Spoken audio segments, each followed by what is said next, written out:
Assalamualaikum warahmatullahi wabarakatuh. Kami dari kelompok 9 akan memaparkan hasil diskusi kami mengenai konsep dasar penyakit dan asuhan keperawatan pasien dewasa pada sistem pencernaan, hemoroid. Kami, kelompok 9, beranggotakan Umi Latifah NIM 19008, Sifa Putri Aisyah NIM 19010, Faizatun Niswah NIM 19075, Aulia Putri Febrianti NIM 19148. Di sini kami akan membahas mengenai 1. Definisi hemoroid, 2. Etiologi dan faktor risiko, 3. Tanda dan gejala hemoroid, 4. Patofisiologi, 5. Clinical pathway, 6. Prosedur diagnosa dan penata laksanaan, 7. Asuhan keperawatan. Definisi hemoroid. Hemoroid merupakan suatu pelebaran dan juga inflamasi dari plexus arteri vena pada bagian anus yang berfungsi sebagai katup untuk mencegah terjadinya inkontinensia, flatus, dan cairan. Penyakit hemoroid menjadi salah satu penyakit anorektal yang sering ditemukan. Pada umumnya, hemoroid dikenal dengan sebutan wasir atau ambeien. Bahkan, penyakit ini sudah sejak dahulu diderita oleh masyarakat secara luas. Hemoroid dibagi menjadi dua jenis. 1. Hemoroid eksterna. Hemoroid eksterna merupakan pelebaran vena subkutan yang terletak di bagian bawah atau luar linea dentata, di mana hemoroid eksterna ini merupakan varises pada plexus hemoroidialis inferior yang tertutup oleh kulit.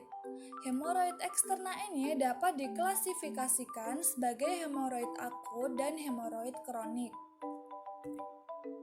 Akut berarti terjadi pembengkakan yang berwarna biru pada bagian tepi anus. Sedangkan kronik berarti terdapat lipatan-lipatan pada kulit anus yang terdiri dari jaringan dan pembuluh darah. 2. Hemoroid interna. Hemoroid interna merupakan pelebaran vena subkutan yang terletak pada bagian atas linea dentata yang tertutup oleh mukosa. Hemoroid interna dibagi menjadi 4 derajat. Bisa dilihat untuk gambar di bawah ini. Gambar pertama merupakan rektum normal dan saluran anal. Kemudian ambeien tahap 1, kemudian ambeien tahap 2, kemudian ambeien tahap 3, dan terakhir ambeien tahap 4. Etiologi dan faktor risiko. Etiologi hemoroid terjadi karena adanya dilatasi, pembengkakan atau inflamasi vena hemoroidalis pada saat defekasi. Pada proses defekasi, seseorang akan sulit mengeluarkan feses, sehingga perlu dorongan yang lebih, mengejan yang terlalu menekan, dan keras karena feses sulit keluar. Hal tersebutlah yang dapat menyebabkan pembuluh darah pada bagian anus robek atau melebar. Selain itu, hemoroid juga terjadi akibat adanya penekanan pada intraabdomen yang disebabkan oleh tumor. Misalnya, tumor udut atau tumor abdomen. Kehamilan yang dipengaruhi oleh hormonal dan tekanan pada abdomen. Selain itu juga karena usia tua, konstipasi kronik, diare akut yang berlebih, dan diare kronik, hubungan seks perenal. Faktor risiko ada 4. Konstipasi, faktor pekerjaan, usia, dan kesalahan dalam memilih asupan makanan. Selanjutnya, tanda dan gejala hemoroid, yaitu adanya pendarahan merah terang tanpa disertai rasa sakit, adanya prolapse, mengalami soiling, terdapat jaringan seperti anggur yang menonjol dan mengganggu mobilisasi, muncul rasa gatal di sekitar anus, keluar lendir saat dan setelah buang air besar atau BAB, serta timbul rasa tidak nyaman pada anus. Kemudian pada hemoroid eksternal, benjolan pada anus akan terasa nyeri, terutama ketika terjadi trombosis. Patofisiologi hemoroid. Hemoroid berkembang ketika jaringan pendukung bantal anal hancur atau memburuk. Bantalan besar pada anal yaitu terletak di anterior kanan, posterior kanan, dan sebelah lateral kiri dari lubang anus, serta berbagai jumlah bantalan kecil yang terletak di antara keduanya. Bisa dilihat dengan gambar yang sudah ada. Kemudian, pada perubahan ini terjadi dilatasi vena yang abnormal, trombosis pembuluh darah, proses degeneratif pada serat kolagen dan jaringan fibroelastik, distori serta pecahnya otot subepitel anal. Selain itu, reaksi inflamasi akan melibatkan dinding pembuluh darah dan jaringan ikat di sekitarnya. Pada umumnya, pendarahan adalah tanda pertama terjadinya hemoroid akibat trauma dari feses yang keras. Darah yang keluar berwarna merah segar dan tidak tercampur dengan feses. Hemoroid yang secara perlahan-lahan membesar dapat menonjol keluar sehingga menyebabkan prolapse. Clinical pathway hemoroid yaitu diawali dari adanya konstipasi, diare, kongesti pelvis pada kehamilan, tumor rektum, dan lain-lain. Kemudian kongesti vena plexus. Setelah itu aliran vena balik terganggu, tekanan perifer meningkat dan pelebaran vena hemoroidalis. Hal ini menyebabkan hemoroid. Hemoroid terbagi menjadi dua, yaitu interna dan eksterna. Setelah itu dilakukan pembedahan, terbagi menjadi tiga, ada preoperasi, intraoperasi, dan juga postoperasi. Di sini kita akan membahas terlebih dahulu yang preoperasi. Ke kiri terjadi risiko injuri, kemudian adanya trauma defekasi. Hal ini menimbulkan masalah kesehatan, risiko pendarahan. Kemudian sebelahnya setelah preoperasi terjadi trombosis, setelah itu prolapse mengakibatkan takut BAB, kemudian hal ini menyebabkan feses menjadi keras. Setelah itu ke kiri terjadi risiko konstipasi dan turun menyebabkan pendarahan, yaitu menyebabkan masalah kesehatan, risiko ketidakseimbangan cairan. Pada intraoperasi terjadi luka inisiasi, kemudian port de entry. Ini menyebabkan risiko infeksi. Setelah itu postoperasi terbagi menjadi dua. Ke kiri psikologis atau ketakutan menyebabkan ansietas atau kecemasan, kemudian ke kanan fisik atau putusnya jaringan menyebabkan pembatasan gerak. Pembatasan gerak ini ke kiri terjadi masalah kesehatan, intoleransi aktivitas. Turun ke bawah dari adanya pembatasan gerak menyebabkan luka, kemudian masuknya mikroorganisme dan menyebabkan masalah kesehatan, risiko infeksi. Kemudian ke kiri dari adanya pembatasan gerak menyebabkan rangsangan saraf diameter kecil, kemudian gate control terbuka, saraf aferen, korteks cerebri, kemudian saraf diferen, menimbulkan masalah kesehatan, nyeri akut. Selanjutnya, prosedur diagnosa hemoroid. Penegakan diagnosa hemoroid dilakukan melalui 1. Anamnesa. Anamnesa atau anamnesis dilakukan dengan cara menanyakan beberapa hal kepada pasien atau pendamping pasien seperti gejala yang dialami, riwayat medis pasien sebelumnya. Pada kasus hemoroid, hasil anamnesa pasien biasanya berupa terdapat pendarahan segar pada saat defekasi. Pasien mengeluh nyeri dan gatal di sekitar anus serta terdapat pembengkakan pada anus. 2. Pemeriksaan fisik, yaitu dengan pemeriksaan colok dubur atau digital rectal examination (DRE). Pemeriksaan colok dubur ini dilakukan untuk memeriksa adanya benjolan pada rektum atau usus besar bagian bawah. Yang ketiga, pemeriksaan penunjang.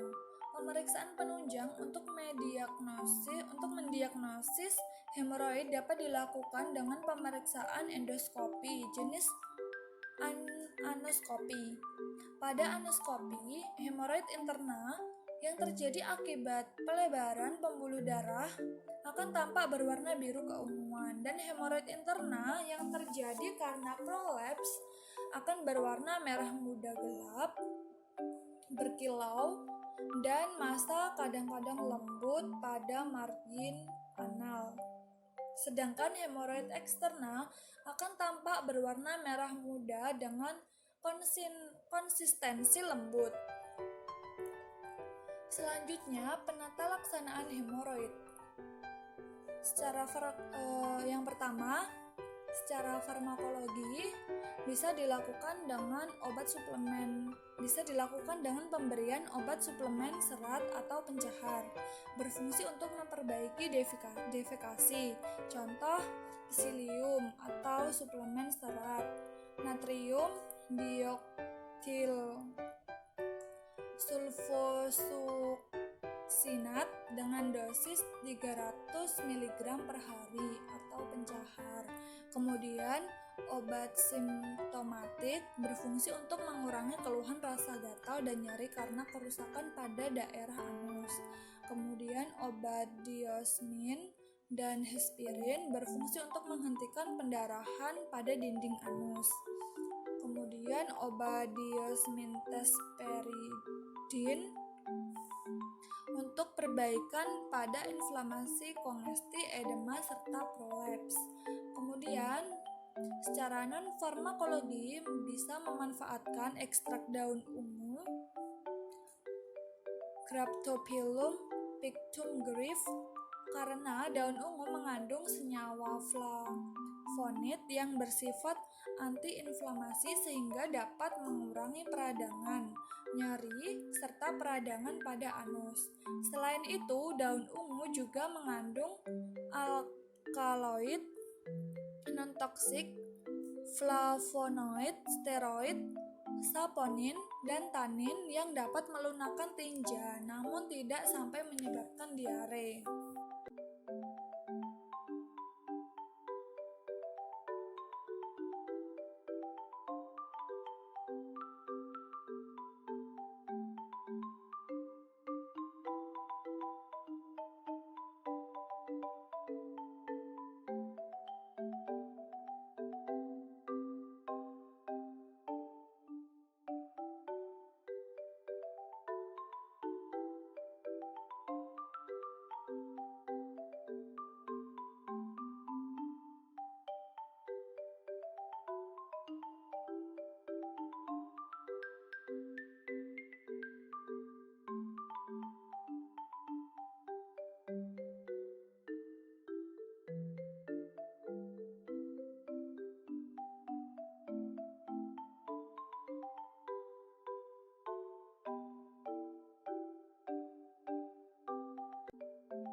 Metode hemoroidektomi ini ada 4.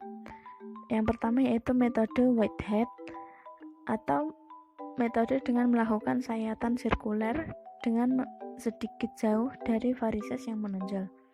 Sayatan yang dilakukan sedikit jauh dari prolaps yang menonjol. Selanjutnya yaitu metode Langenbeck, yaitu Metode dengan semua sayatan di tempat keluar varises harus sejajar dengan sumbu memanjang dari rektum.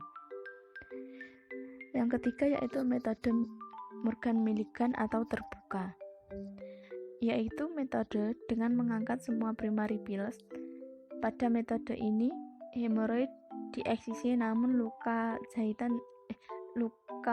dibiarkan terbuka untuk epitelisasi. Selanjutnya yaitu metode Ferguson atau tertutup, yaitu metode dengan mengangkat semua primary pilus. Kemudian luka operasi dijahit lengkap atau tertutup. Untuk ilustrasi kasus, di sini ada seorang perempuan bernama Nyonya M, berusia 37 tahun. Pada tanggal 7 Maret 2021 pukul 10 datang ke IGD RS Medica diantar oleh keluarganya dengan keluhan terdapat benjolan dan nyeri pada anus. Pasien mengaku memiliki riwayat penyakit hemoroid sejak setelah melahirkan anaknya pada 2011 lalu.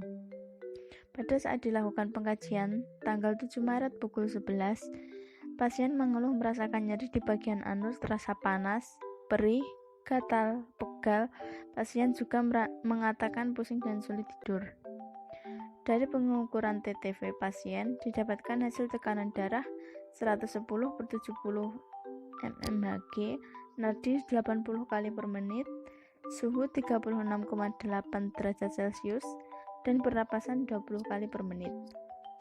Keluarga pasien mengatakan sehari sebelum masuk rumah sakit, pasien BAB dengan konsistensi cair sebanyak 6-7 kali per hari.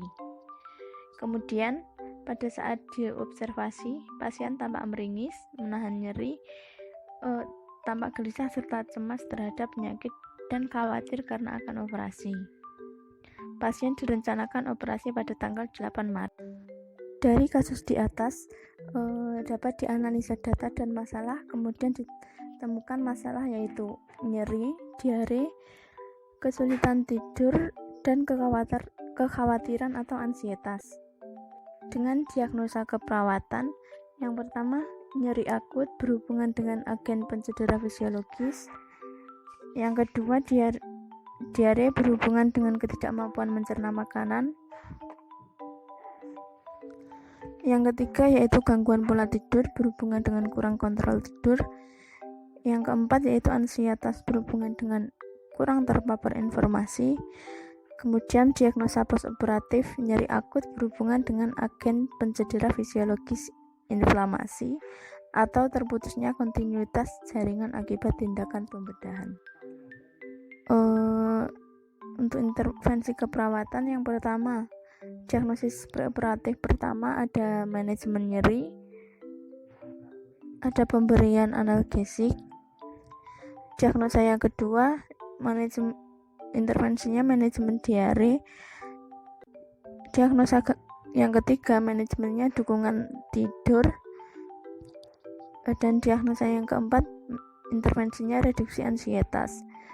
Dan diagnosa postoperatif intervensinya manajemen nyeri. Untuk lebih lengkapnya dapat dilihat pada slide PPT.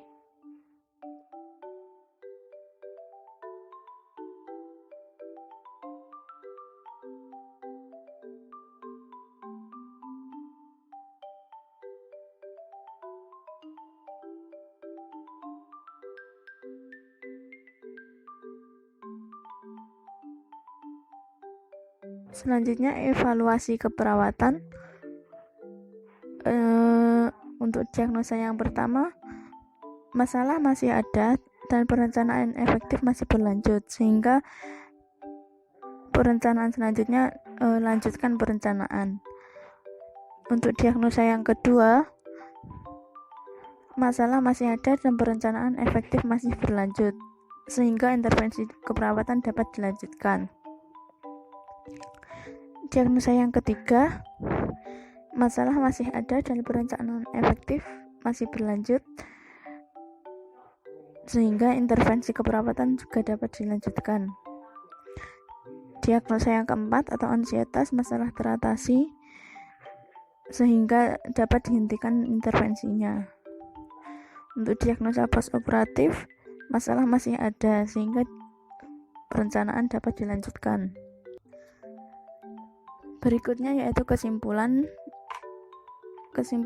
yaitu hemoroid merupakan suatu pelebaran dan inflamasi plexus arteri vena pada bagian anus yang mana pembuluh tersebut berfungsi sebagai katup untuk mencegah terjadinya inkontinensia flatus atau cairan. Tanda dan gejala hemoroid yaitu adanya pendarahan, terjadi prolaps, soiling, dan terdapat rasa gatal dan juga nyeri pada area anus.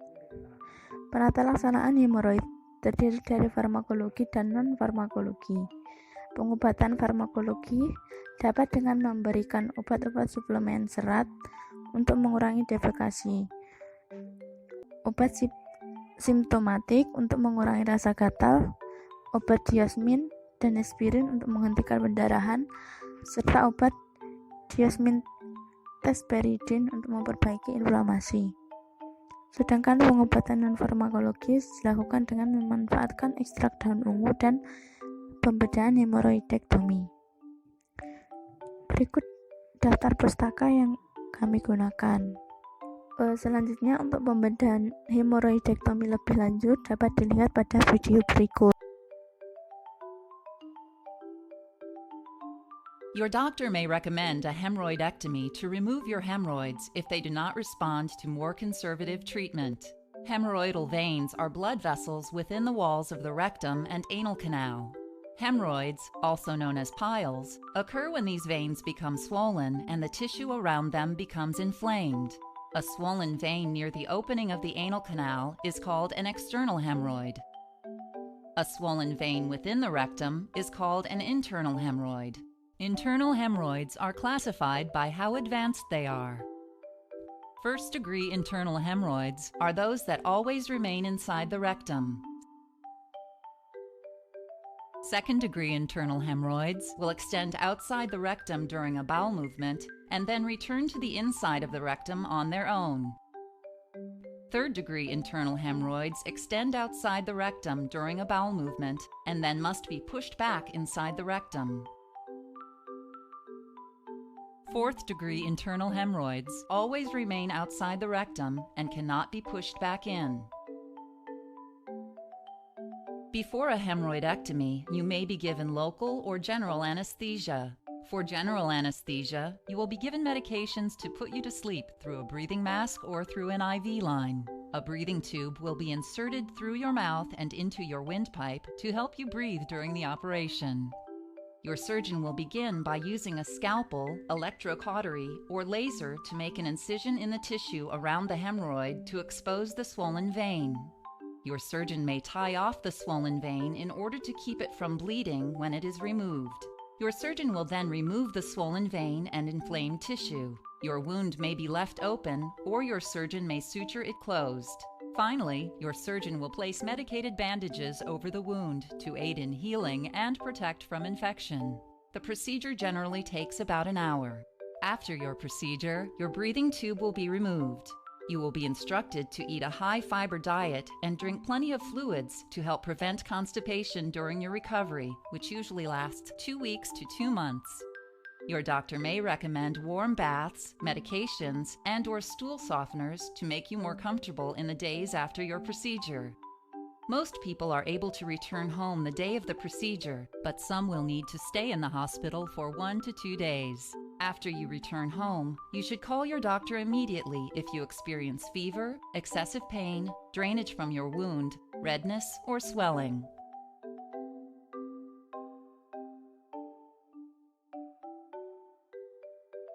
Terima kasih, kurang lebihnya mohon maaf. Dari kelompok 9, wassalamualaikum warahmatullahi wabarakatuh.